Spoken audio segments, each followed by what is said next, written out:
पिता परमेश्वर, हम आपका धन्यवाद करते हैं इस नए वर्ष के लिए। आपने हमें फिर से एक मौका दिया, एक वर्ष का मौका दिया कि हम लोग आपकी मार्गदर्शन में, पवित्र आत्मा के मार्गदर्शन में, मसीही जीवन में, विश्वास में और पवित्र आत्मा के फलों के लिए और उन्नति करें और हम सबका जीवन पवित्र आत्मा के द्वारा, पवित्र आत्मा के फलों से सुसज्जित हो और हम सबका जीवन आपकी महिमा के योग्य हो, ताकि प्रभु आपकी महिमा हम सबके जीवन से प्रकट भी हो और हम सबका जीवन आपकी महिमा का कारण बने, जिससे पृथ्वी पर आपकी महिमा हो। जितने क्षेत्र में हम लोग आते जाते, उठते बैठते, बोलते चलते हैं, उन लोगों के बीच में प्रभु हम सबके जीवन से पवित्र आत्मा के फलों के द्वारा लोगों के बीच में अद्भुत आश्चर्य कर्म हो। लोग आपके निकट आए, हर विश्वासी के जीवन से प्रेरित होकर लोग आपकी उपस्थिति में आने पाए, ताकि ज़्यादा से ज़्यादा लोग उद्धार प्राप्त करने के लिए उपस्थित हों और ज़्यादा से ज़्यादा लोगों को उद्धार प्राप्त हो, ताकि आपकी महिमा प्रकट हो।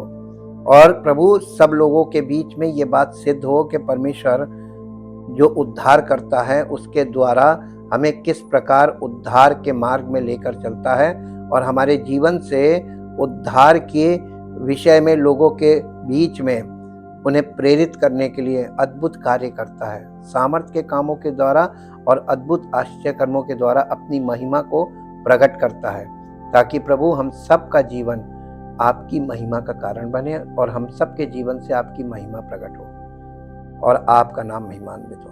धन्यवाद के साथ प्रभु इस प्रार्थना को आपके इकलौते पुत्र प्रभु यीशु मसीह के नाम से मांगते हैं, आमीन। सबको जय मसीह की। परमेश्वर का धन्यवाद करते हैं आज के सुंदर दिन के लिए, अच्छे अवसर के लिए। फिर से ये मौका आ गया है कि हम लोग परमेश्वर के वचनों के द्वारा पोषित किए जाएं। पवित्र आत्मा हम सबके जीवन में अद्भुत कार्य करना चाह रहा है और परमेश्वर की योजना हमारे जीवन से ये है कि उसकी महिमा हो और हम कुछ ना करें बल्कि परमेश्वर हमारे जीवन में कार्य करे। आज हम लोग स्टडी में जब जा रहे हैं तो पहला पॉइंट है आशा क्या है और ये हमारे विश्वास के लिए इतनी महत्वपूर्ण क्यों है। अभी तक हम लोग विश्वास विश्वास विश्वास विश्वास विश्वास और सबको ये लगता है कि वो विश्वास करते हैं या वो विश्वास में हैं, लेकिन अब हम लोगों को पता चलेगा कि बाइबल जिस विश्वास के विषय में बात करती है उसकी शुरुआत आशा से होती है। आशा के बिना विश्वास बेकार है और आशा जो है वो एक प्रकार का रोड मैप कह लीजिए, एक प्रकार का विजन कह लीजिए। जिसके पास विजन नहीं है उसके पास आशा नहीं है, या जिसके पास आशा नहीं है उसके पास विजन नहीं है। आशा, होप का मतलब है विजन, और इसीलिए बाइबल शुरू से देखने पर जोर दे रही है, लेकिन लोग शुरू से सुनने पे ज्यादा फोकस कर रहे थे बजाय देखने के। और इसीलिए यीशु मसीह ने अपने समय के लोगों से कहा कि तुम देखते हुए नहीं देखते और नहीं सुनते। ये देखना और सुनना बैलेंस होना चाहिए, केवल देखना नहीं है और केवल सुनना नहीं है। लोग देख संसार को रहे हैं और कहते हैं हम विश्वास करते हैं, रिलीजन की बातें को सोचते हैं और कहते हैं हम विश्वास करते हैं ना। गलत। हम लोग अब एक लेवल और ऊपर उठेंगे। इसको इंग्लिश में बोलते हैं अ लीप ऑफ फेथ, विश्वास की एक छलांग। 2024 में we are going to take a leap of faith. हम विश्वास के एक स्तर और ऊपर उठेंगे और हम ये देखेंगे कि दुनिया में लोगों के पास अपने बारे में अपनी सोच के अनुसार वो कहते हैं कि हम विश्वास करते हैं, और वो जिस बात में आशा करते हैं वो फॉल्स होप्स है, झूठी आशा है। और निराशा यानी आशा ना होना या निराशा इतनी बुरी चीज नहीं है जितनी कि झूठी आशा। झूठी आशा आपको सारी जिंदगी, जीवन की अंतिम सांस के समय आपको पता चलेगा कि आप गलत थे। पूरी जिंदगी आपके पास कोई मौका नहीं होगा वापसी का या फिर से कोई शुरुआत करने का। इसलिए हमारा जो मानव जीवन है इसमें रीटेक नहीं होता है। एवरी टाइम इसमें टेक ही टेक है, सब फाइनल है। तो हम लोग फाइनल लाइफ की ओर जब बढ़ते हैं तो हमको बहुत संतुलित होकर देखना है, सोचना है, बोलना है, चलना है, समझना है, बहुत संतुलित होकर। आशा क्या है और ये हमारे विश्वास के लिए इतनी महत्वपूर्ण क्यों है? ये दो प्रश्न हैं, कॉम्प्लेक्स क्वेश्चन बोलते हैं। और इसके लिए हम देखेंगे कि आशा, परमेश्वर ने हमको और आपको जो सबसे बड़ा उपहार दिया है वो है आशा। ये परमेश्वर की ओर से मानव जीवन के लिए दिया जाने वाला सबसे बड़ा वरदान है, गिफ्ट है। आखिरकार उनके वायदे इसी उद्देश्य से बनाए गए हैं। परमेश्वर के जितने भी वायदे हैं परमेश्वर के वचन में, बाइबल में, उन सब का आधार आशा है। आशा पर आधारित बातें हैं वो। और इसी उद्देश्य से वो वायदे हमारे लिए रखे गए, आशा जगाने के लिए। ये परमेश्वर के वायदों के द्वारा हमारे और आपके जो ये कहते हैं कि हम परमेश्वर पे विश्वास करते हैं। परमेश्वर पे विश्वास करने का मतलब कि परमेश्वर वचन है। तो आप किस पर विश्वास करते हैं? कौन से परमेश्वर पर? सबसे पहले मेरे साथ एक पद निकालिए जो कॉन्टेक्स्ट में नहीं है, लेकिन फिर भी पवित्र आत्मा की ओर से ये वचन उतर रहा है। यूहन्ना रचित सुसमाचार उसका पहला अध्याय और उसका पहला पद पढ़ेंगे। यहां से हम शुरुआत करेंगे। यूहन्ना रचित सुसमाचार, आदि में वचन था और वचन परमेश्वर के साथ था और वचन परमेश्वर था। बस एक मिनट यहां रुक जाइए, इसको अब इंग्लिश में पढ़िए। आदि में वचन था, वचन परमेश्वर के साथ था और वचन परमेश्वर था। वचन के विषय में तीन बातें। आदि में वचन था, in the beginning, before all time was the word Christ. Bracket में क्राइस्ट लिखा है, वॉज द वर्ड यानी क्राइस्ट। ये वचन क्या है? वचन क्या है? मसीह, ये क्राइस्ट। अब यहां पे वचन का एक और अर्थ समझ लीजिए, द प्रोमिसेस ऑफ गॉड। परमेश्वर के वायदों को यहां पे वचन बोला जा रहा है। तो परमेश्वर के जितने भी वायदे हैं वो वचन है, यानी वो मसीह है जी। And the word was with God. वो वचन यानी मसीह या वायदे वो परमेश्वर के साथ थे। And the word was God himself. वो वायदे जो मसीह है वो मसीह स्वयं परमेश्वर है। तो जब मसीह प्रकट हुआ तो कौन प्रकट हुआ? परमेश्वर प्रकट हुआ। और परमेश्वर प्रकट हुआ और किसी ने परमेश्वर को नहीं जाना। उसकी तो माफी है, अज्ञानता के समय की माफी दी गई है। परमेश्वर में लिखा, वचन में लिखा हुआ है कि अज्ञानता के समयों को की परमेश्वर ने आनाकानी करके या अनदेखी करके ओवरलुक किया। लोगों ने परमेश्वर के वचन को नहीं पहचाना, यानी मसीह को नहीं पहचाना। वो आया, उसको नहीं पहचाना, अपनों के बीच में आया यानी ज्यूज, उन्होंने नहीं पहचाना जिन्हें पहचानना चाहिए था, लेकिन किसी ने नहीं पहचाना। लेकिन परमेश्वर ने किसी को ब्लेम नहीं किया, कोई बात नहीं, क्योंकि परमेश्वर को कोई नहीं जानता था। लेकिन आज 2000 वर्ष बीत चुके हैं कलीसियाई युग के। आज 2024वां वर्ष शुरू हुआ है। ये प्रभु के वर्ष का 2024वां वर्ष है। प्रभु का वर्ष का मतलब जो पेंतेकुस्त से समय शुरू हो रहा है, कलीसियाई युग, उसका 2024वां वर्ष शुरू हो रहा है।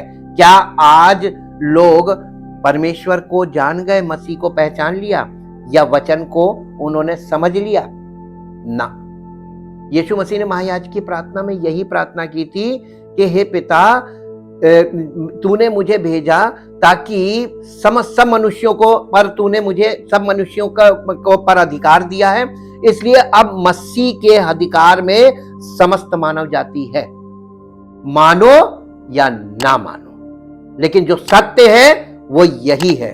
और समस्त मानव जाति पे अधिकार इसलिए दिया ताकि समस्त मानव जाति में जितने लोग उस पर विश्वास करें, उसके साथ जुड़ जाएं और पवित्र आत्मा के द्वारा वो नई सृष्टि बनाए जाएं, ताकि मसीह के द्वारा उनका पिता से मेल हो।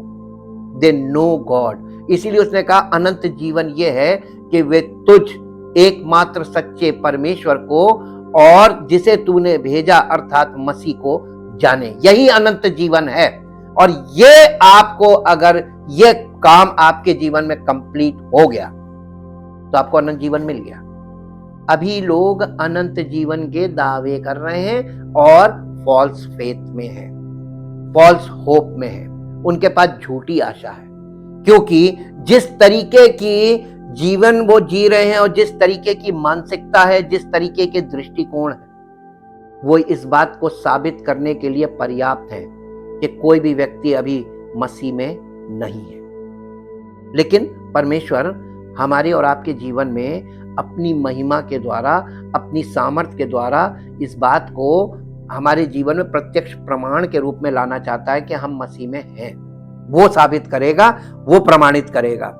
इसलिए ये हमारे लिए बहुत आवश्यक है। तो परमेश्वर क्या है? वचन था और वचन देहधारी हो गया। अब परमेश्वर क्या है? अब परमेश्वर आत्मा है और आत्मा का वचन लोगों को परमेश्वर से मिलाता है। यानी परमेश्वर का वचन परमेश्वर की आत्मा के द्वारा हमारे भीतरी मनुष्यत्व में कार्य करता है और हमें अंदर से नई सृष्टि बनाकर हमारे जीवन से अपनी महिमा करता है, ताकि जो लोग हमें जानते हैं, अच्छी तरीके से जानते हैं, उनके मुंह से यह गवाही निकले कि ये वाकई में परमेश्वर के बच्चे हैं, बेटे और बेटी हैं।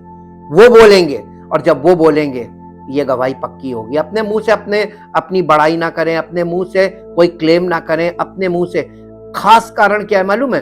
परमेश्वर का जो कार्य है वो हमारे शरीर में नहीं होगा। इसलिए शारीरिक क्रिया से परमेश्वर में कौन है, कौन नहीं है, कौन विश्वास में है या नहीं है, कौन मसीह में है या नहीं है, इस बात का फैसला शारीरिक क्रियाओं के द्वारा कभी नहीं किया जा सकता।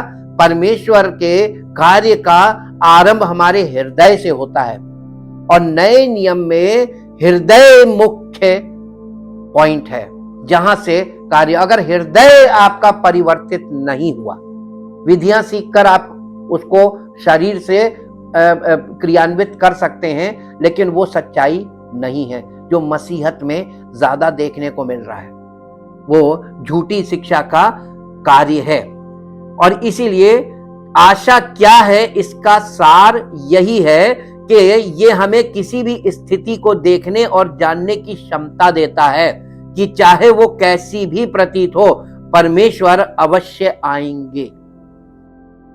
हमारे पास, कलीसिया के पास एक बहुत यानी ऐसी आशा दी गई है कि जिस प्रभु ने हमारा उद्धार का कार्य किया और जिस प्रभु के पीछे अभी उसने जो सहायक भेजा है अर्थात पवित्र आत्मा, जिसके लिए पवित्र आत्मा कार्य कर रहा है, वो आने वाला है। ये आशा है। और जिस दिन वो आ जाएगा उस दिन हमारी और आपकी ये आशा पूरी हो जाएगी और पूरा संसार, जो लोग उसको एक्सेप्ट नहीं करते, जिन्होंने अभी तक उसको जाना नहीं, जो लोग अभी शारीरिक क्रियाओं में फंसे हैं, उनके लिए बहुत कठिन समय हो जाएगा और दुख का समय होगा। हालांकि यदि आप ईमानदार हैं तो जीवन की चुनौतियां कभी कभी भारी लग सकती हैं, ये वास्तविकता है और इससे कभी मुंह मत मोड़िएगा। और कभी भी फॉल्स होप में क्या होता है ना, झूठी आशा। झूठी आशा कैसे होती है? झूठी आशा लोगों को यह है, अरे हम प्रार्थना करेंगे हो जाएगा। हाँ, झूठी आशा। तुम कौन होते हो दावा करने वाले कि तुम प्रार्थना करोगे हो जाएगा? परमेश्वर तुम्हारी मुट्ठी में नहीं हो सकता और परमेश्वर तुम्हारे अकॉर्डिंग नहीं बोलता। तुम अपने मन से बोलते हो और दोष किस पर लगता है? जितने लोग ऐसे व्यक्तियों को जो झूठी आशा में बड़े बड़े बोल बोलते हैं, उनके परिवार के और आसपास के लोग उन पर तोहमत लगाते हैं, तुम तो बोल रहे थे। और फिर बुरा लगता है, क्यों बोला? भावुकता में आप जितनी बातें बोलते हैं उनका कोई अर्थ नहीं होता और उनकी कोई वैल्यू नहीं होती है। यदि आप ईमानदार हैं तो जीवन की चुनौतियां कभी कभी भारी लग सकती हैं। मैं जानता हूं, क्योंकि मैंने आपकी तरह ही उन चुनौतियों का सामना किया है। जब ये चुनौतियां आक्रमण करती हैं तो वे अक्सर आपकी आशा के पीछे आती हैं। वे आपको आशा से निराशा की ओर ले जाने की कोशिश करती हैं, लेकिन ऐसा होना जरूरी नहीं है। आपके ऊपर निर्भर करता है कि आप एक एग्जाम्पल देख लीजिए, एग्जाम्पल साथ साथ देखेंगे। रोमियो की पत्री में आइए, रोमियो की पत्री और उसका 4 अध्याय निकालिए। रोमियो की पत्री 4 अध्याय और 4 अध्याय का वर्ष मैं आपको बताता हूं। 4 अध्याय, रोमियो की पत्री 4 अध्याय और उसका 16 पद से पढ़िए। इसी कारण प्रतिज्ञा विश्वास पर आधारित है कि अनुग्रह की रीति पर हो कि वो उसके सब वंशजों के लिए दृढ़ हो, ना कि केवल उसके लिए जो व्यवस्था वाला है, वरन उनके लिए भी जो अब्राहम के समान विश्वास वाले हैं। यानी अन्य जातियों की बात की जा रही है जी। वही तो हम सबका पिता है जी। जैसा लिखा है, मैंने तुझे बहुत सी जातियों का पिता ठहराया है, उस परमेश्वर के सामने जिस पर उसने विश्वास किया और जो मरे हुओं को जिलाता है, और जो बातें हैं ही नहीं उनका नाम ऐसा लेता है कि मानो वो हैं। उसने निराशा में भी आशा रखकर, देखिए आप जो विश्वास करते हैं वो विश्वास की बात यहां पर नहीं की जा रही है। अब्राहम ने क्या विश्वास किया था? अब्राहम का विश्वास यहां पे अभी आपने पढ़ा और आपने सुना, लेकिन आपको पता नहीं कि अब्राहम का विश्वास क्या था। फिर से पढ़िए, अब्राहम का विश्वास उस परमेश्वर के सामने, यहां से पढ़िए, यह अब्राहम का विश्वास है। नहीं, उस परमेश्वर के सामने मैंने तुझे बहुत सी जातियों का पिता, यानी वो फादर ऑफ फेथ, विश्वासियों का मूल पिता कौन है? अब्राहम का विश्वास क्या था? जो आपका विश्वास अभी है या जो आपका विश्वास पहले था पिछले साल में, वो अब्राहम का विश्वास नहीं है। अब्राहम का विश्वास सुन लीजिए क्या था। अब्राहम कह रहा है, पौलुस कह रहा है अब्राहम के विश्वास के विषय में, उस परमेश्वर के सामने जिस पर अब्राहम ने विश्वास किया था। अरे वाह, अब्राहम ने उस परमेश्वर पर विश्वास किया था जो मरे हुओं को जिलाता है, और जो बातें हैं ही नहीं उनका नाम ऐसे लेता है कि मानो वे हैं। ये वो परमेश्वर है। क्या आपने इस पर विश्वास किया कभी? या आप लोगों की बोली के साथ साथ मिलाकर बोलते हैं? आपका परमेश्वर कौन और अब्राहम का परमेश्वर कौन? यहां से दोनों के परमेश्वर अलग अलग हो गए। हमारा परमेश्वर और अब्राहम का परमेश्वर अलग अलग।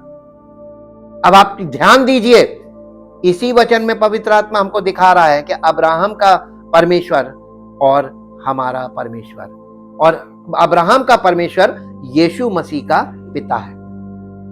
ये वो परमेश्वर है, और यीशु मसीह उसका भेजा गया पुत्र, उद्धार करता हमारे और आपके लिए। इस पर विश्वास करना। क्या विश्वास करना है? ये कि वो मरे हुओं को जिला देता है, और जो बातें है ही नहीं उनका नाम ऐसे लेता है जैसे मानो वो है। हालेलुया। ये वाला विश्वास कब आएगा? यही तो आशा है। ये आशा थी जो उसके कामों के द्वारा अब्राहम के जीवन में सिद्ध हुई। अब्राहम यहां क्यों कह रहा है कि वो मरे हुओं को जिलाता है? अब्राहम से परमेश्वर ने कहा था अपने बेटे को बलिदान कर दे, और अब्राहम अपने बेटे को ले गया, छुरी उठाई उसे जान से मारने के लिए, कुर्बानी के लिए। लेकिन परमेश्वर ने उस बच्चे को जीवित छोड़कर उसकी जगह मेमना दिया। सुसमाचार भी उसका पूरा हो गया कि देखो तुम्हारे लिए मैं मेमना भेजूंगा जो तुमको मृत्यु से जीवन की ओर लेके जाएगा। His name is Jesus Christ. उसको अब्राहम को उसने प्रैक्टिकली दिखाया और विश्वासियों के मूल पिता के इकलौते बच्चे को, जो परमेश्वर की ओर से ही उसको दिया गया था, उसकी काबिलियत से पैदा, शरीर से पैदा नहीं हुआ था, परमेश्वर की इच्छा के अनुसार मिला था। उसके द्वारा परमेश्वर ने क्या कुछ दिखाया। पुराने नियम में सारी चीजें दिखाई जा रही हैं कि मसीह कैसे करेगा, मसीह क्या करेगा। अब्राहम को वहां पे एज ए गॉड, परमेश्वर, परम पिता परमेश्वर के रूप में दर्शाया जा रहा है, और उसके उस पुत्र को जो परमेश्वर के वायदे के अनुसार उत्पन्न हुआ, उसको परमेश्वर के इकलौते पुत्र प्रभु यीशु मसीह के रूप में दर्शाया जा रहा है। उसकी कुर्बानी को भी वैसे ही दर्शाया जा रहा है, उसको पुनरुत्थान भी वहां पर दिखाया जा रहा है, और किस प्रकार एक मेमने के बलिदान से हमें और आपको जीवन का, पुनरुत्थान का जीवन प्राप्त होगा, यह भी बताया जा रहा है। पूरा सुसमाचार प्रैक्टिकली वहां पर रखा हुआ है। फिर भी लोगों को नहीं समझ में आ रहा है। पवित्र आत्मा के मार्गदर्शन की कमी साफ साफ दिखती है आज के युग में, कलीसियाओं में, विश्वासियों में, और कोई व्यक्ति वचन को पवित्र आत्मा के चश्मे से कभी नहीं देख रहा है। सब अपने अपने नजरिए से लेकर खड़े हुए हैं, और इसीलिए यहां पर लिखा है, इसका आगे पढ़िए, किसने? अब्राहम ने निराशा में भी आशा रखकर, पर तो उसकी आशा क्या थी? उसकी आशा परमेश्वर पर थी कि वो कुछ भी कर सकता है, वो मुर्दे को जीवित कर सकता है, वो पुनरुत्थान का भी परमेश्वर है, वो मृतकों का नहीं बल्कि जीवितों का परमेश्वर है। इसका मतलब यदि हम मर भी जाएं तो भी जिएंगे, क्योंकि हमारा परमेश्वर हमें यही आशा देता है। आज विश्वासियों के पास क्या आशा है? केवल मृत्यु तक की प्लानिंग सोचते हैं। अरे कल तो मरना है, मन मर्जी में जीवन क्यों जी रहे हैं लोग, ये सोच के कि कल तो मरना है, तो आप मृत्यु का जीवन जी रहे हैं। आप आत्मिक तौर पर तो मृतक हैं और शारीरिक मृत्यु तक की प्लानिंग करते हैं। आपके पास क्या आशा है? यही बात इफिसियों में पौलुस ने अन्य जातियों को लिखकर बताई कि तुम इस संसार में ईश्वर रहित थे, यानी आशा रहित थे, और तुम्हारे पास मृत्यु के बाद कोई आशा नहीं थी कि एक दिन तो मरना, उसके बाद दी एंड, सब खत्म। आज समस्त मानव जाति में केवल मृत्यु तक की बात की जाती है, उसके आगे की कोई प्लानिंग किसी के पास नहीं, किसी पुस्तक में नहीं है। पढ़ लीजिए सारी पुस्तकें, परमेश्वर से बड़ा कोई नहीं, और परमेश्वर की आत्मा के बिना जो बातें लिखी गई हैं वो मानव बुद्धि से केवल इशारे हैं कि उस एक को ढूंढ लो जो सबका प्रभु है, सबका पिता है, और उस एक को जो सृष्टि करता है, उस एक को जानो, और वही तुमको जीवन और अनंत जीवन देगा। उसने मनुष्य को मृत्यु के लिए नहीं बनाया था, जैसा परमेश्वर है। परमेश्वर नहीं मर सकता, आत्मा मरती नहीं है। परमेश्वर ने मनुष्य को अपने समान, अपने स्वरूप में बनाया था, लेकिन पतन के कारण, पाप और पतन के कारण मनुष्य आज मृत्यु का शिकार हो रहा है और आशा खत्म। वृक्ष के लिए तो आशा रहती है कि वो वर्षा की गंध पाकर फिर पनप जाएगा। मनुष्य मर जाता पड़ा रहता है। हमारा शरीर ये नष्ट, ये मरणहार देह है। परमेश्वर ने हमारी देह को टच नहीं किया, उसने हमारे प्राणों को, जो परमेश्वर की ओर से आता है और वापस परमेश्वर के पास जाता है, इसको मृत्यु से बचाने के लिए उसने सारा प्रयोजन किया है। अब आप नजरिया बदल कर चलेंगे तो इस वर्ष में आप बहुत अच्छे लेवल पे पहुंच जाएंगे। आपको करना क्या है? वचन को समझना है। उसने निराशा में भी आशा रखकर विश्वास किया, इसलिए कि उस वचन के अनुसार, पर उसकी आशा क्या थी अब्राहम की? परमेश्वर के वायदे। वचन का मतलब वायदा, promises of God. Word of God means promises of God. परमेश्वर के वचन पर उसकी आशा थी कि उसने कहा है, इसलिए वही कर सकता है। करेगा इसकी श्योरिटी नहीं थी, इसीलिए लिखा निराशा में भी आशा रखी। उसको परमेश्वर के वचन से आशा थी, लेकिन निराशा इस बात की थी, पता नहीं शायद हमारे जीवन में करे या ना करे। ये निराशा थी उसकी। ये निराशा नहीं थी कि परमेश्वर कर ही नहीं सकता, उसकी ये निराशा थी, पता नहीं मेरे जीवन में करेगा कि नहीं करेगा। आज लोगों के जीवन में निराशा है कि पता नहीं वो करेगा कि नहीं, विश्वास नहीं कर पा रहे हैं। उसने निराशा में भी आशा रखकर विश्वास किया, इसलिए कि उस वचन के अनुसार कि तेरा वंश ऐसा होगा, वो बहुत सी जातियों का पिता हो। वो जो 100 वर्ष का था, अपने मरे हुए से शरीर और सारा के गर्भ की मरी हुई किसी दशा जानकर भी विश्वास में, आज आपका विश्वास, आप अपनी परिस्थिति को देखकर आपका विश्वास क्या होता है? निर्बल हो जाता है। अरे पता नहीं, अब नहीं हो सकता, अब कुछ नहीं हो सकता, अब तो गई, अब तो मामला गड़बड़ हो गया, अब कोई कुछ नहीं कर सकता। डॉक्टर ने मना कर दिया और सब जगह डॉक्टरों ने मना कर दिया, अब कोई कुछ नहीं कर सकता। तो आपकी आशा कहां है? डॉक्टर पे। आपकी आशा हॉस्पिटल्स पे है, आपकी आशा मेडिसिन पे है, आपकी आशा इन सब चीजों में है, भौतिक वस्तुओं में। आपकी आशा मनुष्यों में है। और मालूम है, श्रापित है वो व्यक्ति जो मनुष्य पे आशा लगाता है, श्रापित है। अब आप बताइए, इस श्राप से छूटेंगे कैसे? क्योंकि आप तो मनुष्यों पे आशा लगाते हैं, ये नहीं देगा तो हमारे पास होगा नहीं। किस पर आशा है? मनुष्यों पे। आपकी आशा पे परमेश्वर का वचन प्रश्न चिन्ह लगा रहा है। मरे हुए से शरीर और सारा के गर्भ की मरी हुई सी दशा जानकर भी विश्वास में निर्बल ना हुआ और ना अविश्वासी होकर परमेश्वर की प्रतिज्ञा पर संदेह किया।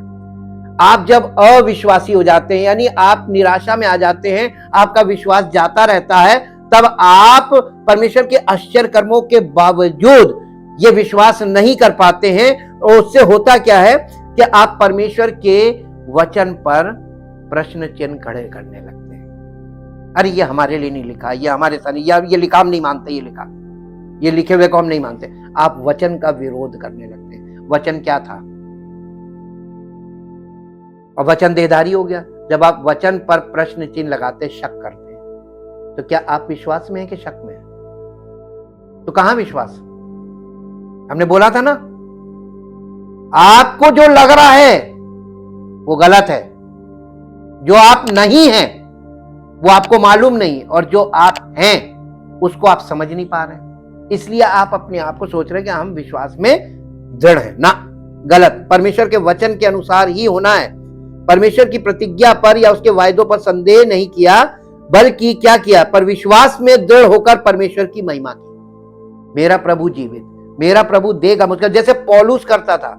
उसने कहा मेरा प्रभु देगा मुझको हर एक चीज अपनी महिमा धन के अनुसार। हमें हमारे समय से नहीं कि अभी मांगा अभी मिल गया, और नहीं मिला तो आना ही छोड़ देते लोग। आशा में विलंब होगा, आना छोड़ देंगे। अरे नहीं, कुछ नहीं है। ये इसीलिए इस कारण की और निश्चय जाना कि जिस बात की उसने प्रतिज्ञा की है वो उसे पूरा करने में भी समर्थ है। आशा किया थी परमेश्वर के वायदों पर। और उसके बाद लिखा है, इसका 21 पद इंग्लिश में पढ़ दीजिए, 21 पद, बल्कि आप 19, 20, 21 पढ़ दीजिए इंग्लिश में। 19, 20, 21 बहुत गजब है। ये वही बाइबल है, वही सब पद है, सब कुछ वही है, लेवल बदले बढ़ेगा। He did not weaken in faith, ये अब्राहम के विषय में है। He did not weaken in faith when he considered the utter importance of his own body, which was as good as dead, यानी अपने शरीर की मरी हुई दशा को देखकर भी विश्वास में निर्बल नहीं हुआ। उसने ये नहीं सोचा कि अरे मैं मरा हुआ आदमी हूं, अब मेरी क्या उम्र देखिए, अब क्या होगा जी। Because he was about 100 years old, and when he considered the barrenness of Sarah जी, वोम, हाँ, यानी सारा के गर्भ की मरी हुई दशा जानकर भी विश्वास में निर्बल नहीं हुआ, जबकि उसको कंफर्म था कि ये बांझ है, हो ही नहीं सकता, और मैं बूढ़ा हूं।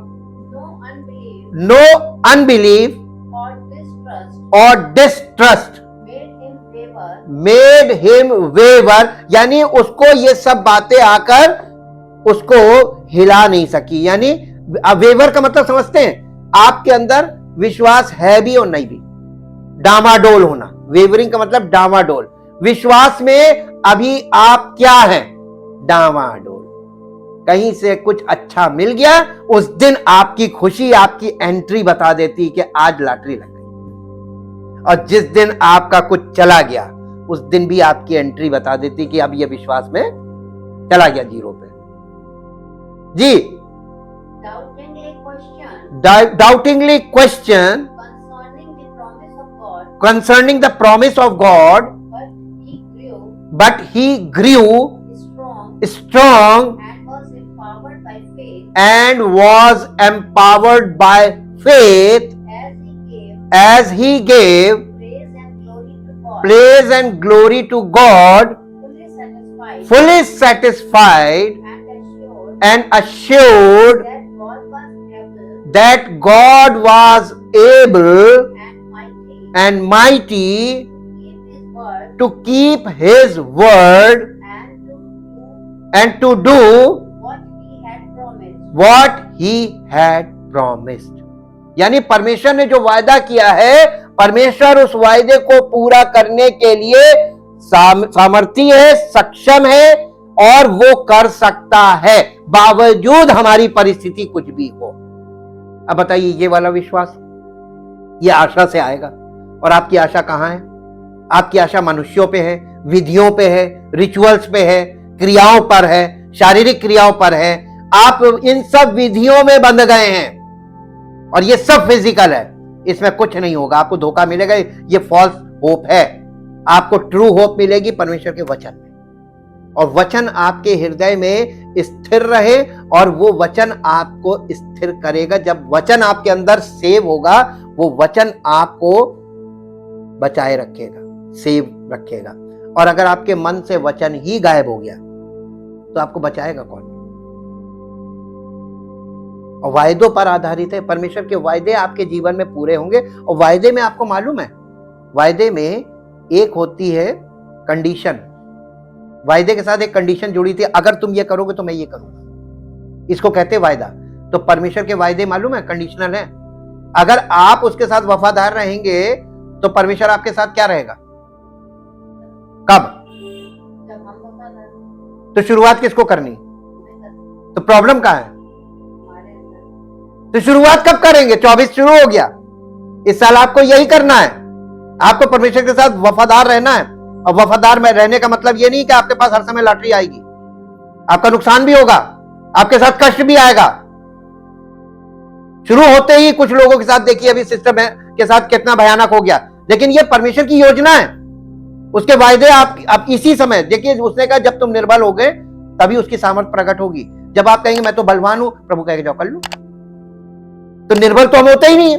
तो प्रभु जिससे प्यार करता है उसको निर्बलता में ले जाता है, ताकि उसके जीवन में परमेश्वर की सामर्थ सिद्ध हो और एक बड़ी गवाही हो, और सब लोग जो उसे जानते हैं देखें कहीं वाकई में परमेश्वर पर इसका भरोसा था।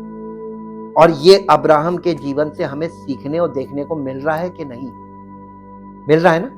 बहुत ध्यान दीजिएगा। ये विश्वास जो लोग बोलते हैं ना, ये विश्वास नहीं है, ये झूठा विश्वास है। क्योंकि आपकी आशा जो है वो फॉल्स होप है, झूठी आशा है। आपने गलत चीजें संसार में देख ली और आपको गलत चीजें दिमाग में बैठ गई और उसी के अकॉर्डिंग आप चालू हो गए, लेकिन वो है नहीं।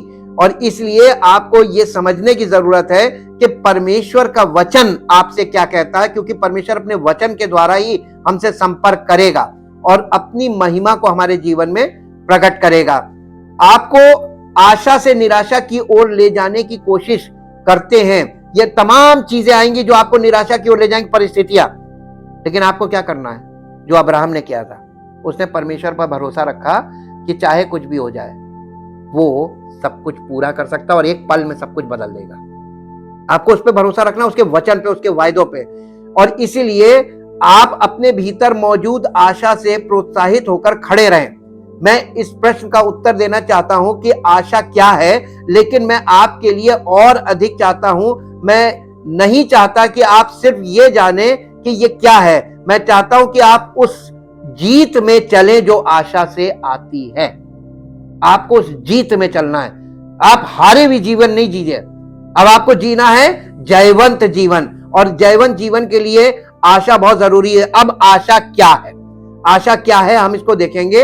इस बात पर नजर डालें कि जो डिक्शनरी है, डिक्शनरी की परिभाषा और बाइबल दोनों से क्या आशा है। डिक्शनरी की परिभाषा, आशा डिक्शनरी के अनुसार सभी शब्दकोश या डिक्शनरी परिभाषाओं से आम सहमति यह है कि आशा किसी निश्चित चीज के घटित होने की अपेक्षा, इच्छा या इच्छा की भावना है। यह है आशा डिक्शनरी के अनुसार, इंग्लिश डिक्शनरी के। लेकिन बाइबल के अनुसार आशा, बाइबल के अनुसार आशा की बाइबल परिभाषा इसे एक कदम आगे ले जाती है। आशा निश्चितता के साथ एक अपेक्षा है कि ईश्वर वही करेगा जो उसने कहा है। अब आप बताइए, डिक्शनरी में और उसमें फर्क आ गया। दुनिया के लोग डिक्शनरी की भाषा पर भरोसा करते हैं, लेकिन हम लोग परमेश्वर के वचन पर भरोसा करते हैं जो एक कदम आगे है। डिक्शनरी कंप्लीट नहीं कर रही है। अब इसको अगर हम आपको इंग्लिश में भी बता दें तो ज्यादा क्लियर हो जाएगा। Hope according to the dictionary, the general consensus from all dictionary definitions is that hope is a feeling of expectation, a desire or wish for a certain thing to happen. यह है dictionary hope according to the Bible. A biblical definition of hope takes it one step further. Hope is an expectation with certainty that God will do what he has said. उसने जो कहा है वो करेगा। तो परमेश्वर किस बात पे गारंटी देता है, डिक्शनरी की बातों पर या वचन पर? आपका विश्वास कहां है? सांसारिक लोग उधर विश्वास करते हैं डिक्शनरी पे, आपका विश्वास कहां पर है? आप किस चीज पे भरोसा करेंगे, डिक्शनरी पे कि परमेश्वर के वचन पे? चैलेंज है, चैलेंज। हम आपसे आंसर नहीं मांग रहे, ये आपको बता रहे हैं कि आपके लिए चैलेंज है। और आप संसार में हैं और आपके पास ढेर सारे लोग आपके पास पहुंचते हैं हर परिस्थिति में, और कौन क्या कह रहा है उनकी बातें आपको बहुत तेज इफेक्ट करती हैं उस परिस्थिति में। लेकिन कोई बहुत व्यक्ति धीमे से आके आपके कान में कहेगा परेशान मत हो, प्रभु ठीक कर देगा। आपको बहुत मुश्किल होगा उस बात पे विश्वास करना। धीमे से कही जाने वाली बात बहुत मुश्किल से ग्रहण योग्य होती है। जो चिल्ला चिल्ला के लोग बोल रहे हैं उस पर ज्यादा दिमाग बहुत तेजी से एक्ट करता है। इसीलिए ये आपको केवल मुझे आशा है कि आप अंतर देख सकते हैं। एक इच्छा या इच्छा है, दूसरा निश्चितता या गारंटी है। डिक्शनरी में जो है उसमें इच्छा है केवल, होप। लेकिन बाइबल के अनुसार मालूम क्या है? गारंटी है। Hope is a guarantee from God. लेकिन आपको इस गारंटी पर विश्वास करना पड़ेगा। और जब तक आप परमेश्वर के वचन पर विश्वास नहीं करेंगे, ये गारंटी आपके जीवन में पूरी नहीं होगी। आप शारीरिक क्रियाएं करते रहिए, आपको कुछ नहीं मिलेगा, धोखा मिलेगा। और इसीलिए इब्रानियों की पत्री उसका 11 अध्याय उसका पहला पद पढ़ेंगे हिंदी में और फिर इंग्लिश में, हिंदी में फिर इंग्लिश में। इब्रानियों की पत्री उसका पहला अध्याय और उसका 11 पद, 11 अध्याय उसका पहला पद। अब विश्वास आशा की हुई वस्तुओं का, वस्तु नहीं है इसका मतलब कितनी सारी जिंदगी आपको क्या चीज की जरूरत है? वस्तुओं की। और आशा की हुई वस्तुओं का निश्चय। अब विश्वास आशा की हुई वस्तुओं का निश्चय, वस्तुओं का प्रमाण है। नहीं, फिर से पढ़िए। और अनदेखी वस्तुओं का प्रमाण। हाँ, आशा की हुई वस्तुओं का निश्चय और अनदेखी वस्तुओं का क्या? विश्वास। तो आपको क्या ये विश्वास है कि प्रभु ने आपको अनंत जीवन दे दिया? अनदेखी वस्तु है, अभी आपने देखा नहीं है, लेकिन लोगों को विश्वास नहीं। तभी तो लोग शारीरिक जीवन में मस्त है, कल तो मरेंगे। इसका मतलब उन्होंने अपनी मृत्यु तक का सोचा है, इसके आगे का नहीं सोचा है। परमेश्वर को जानने से क्या मिलेगा? हम तो जो खा रहे पी रहे पीड़ित हैं ऐसे ही मरेंगे। ये लोगों की सोच है, दृष्टिकोण ही नहीं पलटा। शरीर से शुरू हुआ, शारीरिक जन्म से शुरू हुआ, शारीरिक मृत्यु पे खत्म। क्या आपकी यही आशा है? और इसीलिए फिजिकल चीजों के लिए हाथ फैलाए, प्रभु ये दे दे, प्रभु ये दे दे, प्रभु ये दे दे। जब आप प्रभु के इच्छा के अनुसार जीवन जीना शुरू करेंगे तो शारीरिक आवश्यकताओं के लिए उसने बोला ही नहीं मांगो। उसने कहा सब तुम्हें आप से आप मिलने लगेंगी। अब आपको क्या चाहिए? अगर तुम शारीरिक वस्तुएं मांगोगे कलीसिया में आके प्रभु से, तो क्या मिलेगा? जो लोग इस तरीके की टीचिंग कर रहे हैं वो लोगों को झूठी आशा दे रहे हैं और वो फंसा रहे हैं। ये वास्तविक, क्योंकि परमेश्वर का वचन कभी गलत नहीं हो सकता, एररलेस है ये, एररलेस। इसको इनफॉलिबल कहते हैं, यानी त्रुटिपूर्ण है, इसमें त्रुटि नहीं है, ये त्रुटि रहित है। ये हमारी सोच में, हमारे विश्वास में, हमारी आशा में जो त्रुटियां हैं उनको दूर कर देता है। अगर आप इसको बहुत कायदे से समझें, ये बहुत कीमती चीज है, ये त्रुटि रहित है। Now faith is the assurance. जी इंग्लिश में पढ़ दीजिए। Now faith is the assurance. Assurance का मतलब क्या होता है? गारंटी। गारंटी, गारंटी है। विश्वास गारंटी है किस बात की? The confirmation, the title deed. Title deed किसको बोलते हैं, किसी को मालूम है? आपके मकान की जो रजिस्ट्री होती है उसको आप क्या बोलेंगे? हाँ, सेल डीड। जिससे आप वो जो खरीदारी का प्रमाण होता है ना, प्रॉपर्टी खरीदने का जो प्रमाण होता है उसको टाइटल डीड बोलते हैं। ये टाइटल डीड है। You are sold out. आपको प्रभु ने खरीद लिया अपने लहू से, और खरीदे हुए व्यक्ति की गारंटी वो लेता है। जिसको उसने अपने लहू से खरीदा है उसको अपने लहू से सींच कर उसके जीवन से अपनी महिमा प्रकट करना चाहता है। ये है प्रभु की इच्छा। और हम क्या है? हम खड़े होकर मांग रहे, प्रभु ये दे दे, प्रभु ये दे दे। ये प्रभु के लोग नहीं हो सकते, मांगने वाले हो नहीं सकते, क्योंकि प्रभु के लोग प्रभु की तरह देने वाले होते हैं। जी, title deed of the things we hope for, being the proof of things we do not see, and the conviction of their reality, faith perceiving as real fact what is not revealed to the senses। यानी विश्वास का मतलब मालूम क्या लिखा है? विश्वास का मतलब कि वो तथ्य जो आपको दिखाई नहीं दे रहा और आपको मिल गया। अभी आपको अनंत जीवन दिखाई नहीं दे रहा है, प्रभु ने आपको क्या दिया आपको दिख नहीं रहा है, लेकिन जिस दिन दिखेगा ना उस दिन आपको नहीं, पूरी दुनिया आपको देखेगी। अच्छा, प्रभु में इसको ये मिला। लिखा है ना, जब वो प्रभु आएगा तो हम उसके साथ बादलों पर उठाए जाएंगे। तो कितने लोग देखेंगे? आज जो आपको कोस रहे हैं, आज जो आपके साथ गलत व्यवहार कर रहे हैं, प्रभु के कारण, प्रभु के नाम के कारण आपकी निंदा की जा रही, प्रभु के कारण आपको जो सताया जा रहा है, उस दिन देखेंगे। तब क्या होगा? लेकिन इसके लिए आपको अभी इस दौर से गुजरना पड़ेगा। इसलिए लिखा है, जो प्रभु के साथ दुख भोगेगा वो उसके साथ राज्य करेगा। और इसलिए आशा, हम तब तक आशा नहीं रख सकते जब तक कि वो विश्वास से बंधी ना हो। और इसको संक्षेप में, आपके पास आशा है क्योंकि आपके पास विश्वास है, और आपके पास विश्वास है क्योंकि आपके पास आशा है। हालांकि आपको केवल विश्वास में विश्वास या आशा से आशा में आशा नहीं है। इसका कोई वास्तविक मूल्य नहीं है। जो सबसे अधिक मायने रखता है वो आपके विश्वास और आशा का उद्देश्य है। इससे सारा फर्क पड़ता है। वो चीज जो आशा की मूल परिभाषा और आशा की बाइबल परिभाषा को अलग करती है, उसको हम लोग कहते हैं द गॉड फैक्टर।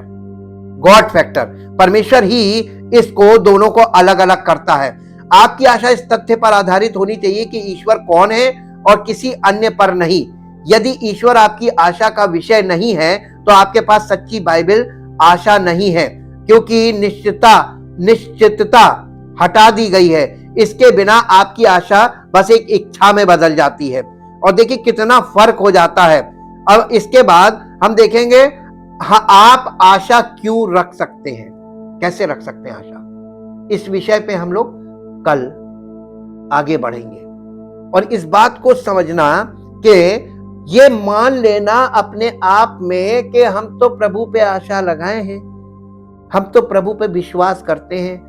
विश्वास का मतलब तो समझ लो। विश्वास मतलब आशा, यानी आशा का मतलब है गारंटी।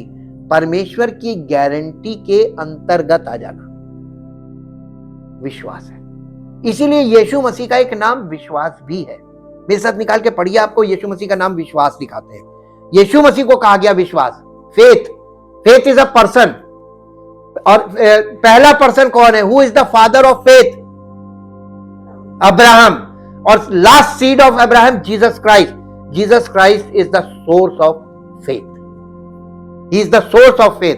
अब्राहम ने किस पर विश्वास किया था? परमेश्वर पिता पर, और उसको परमेश्वर पिता से एक पुत्र मिला था। वो कौन था? मसीह। इजहाक तो जमाने में था, लेकिन वो दिखाया क्या जा रहा था? मसीह। और उसको कहा था ये है, ये पुत्र मैं तुम्हें देता हूं, और इस पुत्र के पे तुम ये इसके द्वारा ये विश्वास आगे बढ़े। ही is the source of faith, Jesus is the source of faith. और इसीलिए इब्रानियों की पत्री उसका 12 अध्याय और उसका पहला और दूसरा पद पढ़िए। इब्रानियों की पत्री 12 अध्याय। हमने फाउंडर ऑफ फेथ के बारे में पढ़ा, जो विश्वासियों का मूल पिता है अब्राहम, उसके बारे में परमेश्वर के वचन से देखा। अब हम 12 पद का 1 और 2 पद पढ़ेंगे। इस कारण जबकि गवाहों का ऐसा बड़ा बादल हमको घेरे हुए है, तो आओ। देखिए, अब गवाहों का बादल आप कहेंगे हमने देखा नहीं है, तो इसके पीछे आप बाइबल में 11 अध्याय पढ़ लीजिएगा। ये गवाहों का बादल यहां पर दिखाया है कि ये सब लोग क्या क्या कर रहे हैं। 11 अध्याय का पहला पद पढ़ा, ये अब्राहम यहां से इसमें दिखाया है, इसमें नूह भी है, इसमें सारे बाइबल कैरेक्टर्स हैं पुराने नियम के। ये गवाहों का बादल है, इसके विषय में 12 अध्याय के पहले पद में कह रहा है, जबकि गवाहों का ऐसा बड़ा बादल हमें घेरे हुए है, तो आओ हम हर एक रोकने वाली वस्तु और उलझाने वाले पाप को दूर करके वो दौड़ जिसमें हमें दौड़ना है। कैसे दौड़े? हौला के दौड़े, तेजी तेजी एकदम, कि उसको हरा दे। आपस में विश्वासी एक दूसरे से होड़ मचा रहे कि मैं इससे आगे निकल जाऊं, मैं इससे आगे निकल जाऊं, मैं अपने आप को ज्यादा प्रकट कर दूं। ये फिजिकल प्रमोशंस में यही हो रहा है, कलीसियाओं में, सब जगह, यूनिवर्सली। लेकिन ये नहीं होना चाहिए। आपस में हमारा कोई कंपटीशन नहीं है विश्वास का। धीरज से दौड़े। और आगे पढ़िए क्या लिखा है?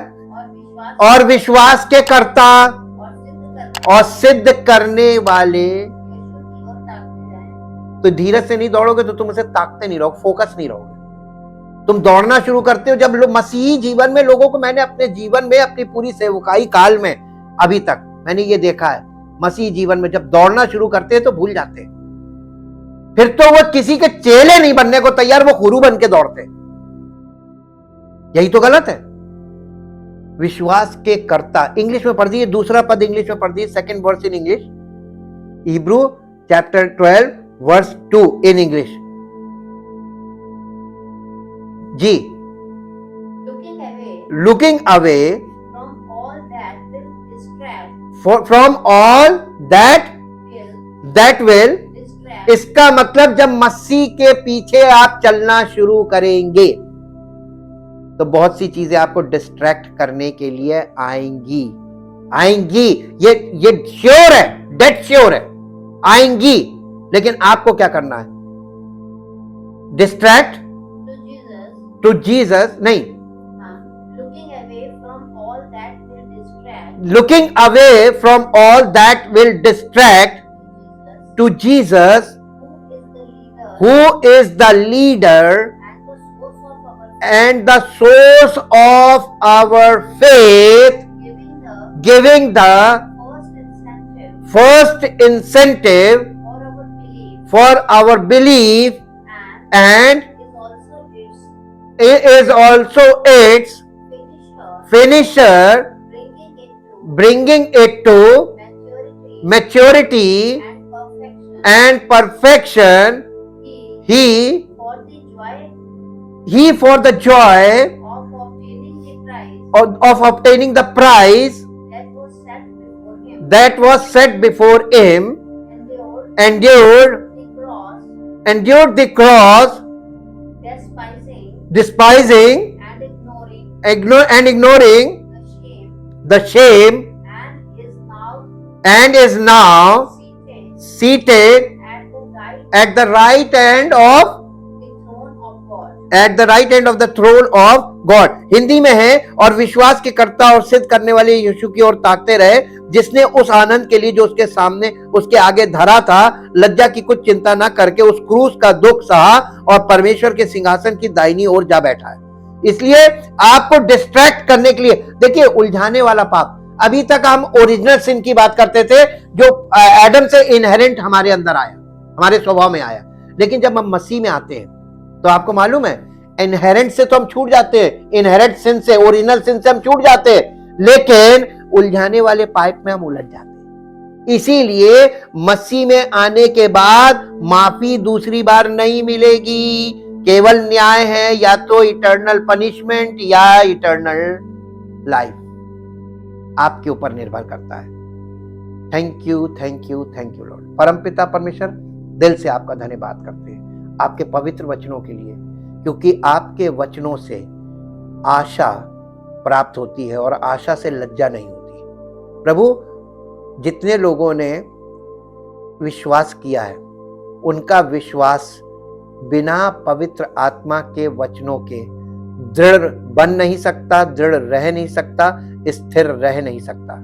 और यदि कोई स्थिर नहीं रहेगा तो वो नुकसान उठाएगा, लेकिन जो स्थिर रहेगा वही उद्धार प्राप्त करके आपकी महिमा का कारण बनेगा। इस वर्ष में प्रभु हम आपका धन्यवाद करते हैं आज पहले दिन के लिए, इस स्टडी के लिए, और जितने लोग हमारे साथ कनेक्ट होते हैं उन सब के लिए आपसे हाथ जोड़ के दिल से निवेदन करते हैं प्रभु, सबके दिलों में, हृदय में वो परिवर्तन हो इस वर्ष में, जिस परिवर्तन के द्वारा पवित्र आत्मा के फलों का प्रगटीकरण होता है, ताकि हर एक जीवन आपकी महिमा के द्वारा प्रकट हो और आपकी महिमा का कारण बने, ताकि सारी महिमा आपको मिले। धन्यवाद के साथ प्रभु इस प्रार्थना को प्रभु यीशु मसीह के जीवित पवित्र सामर्थी नाम से मांगते हैं, आमीन। Praise the Lord.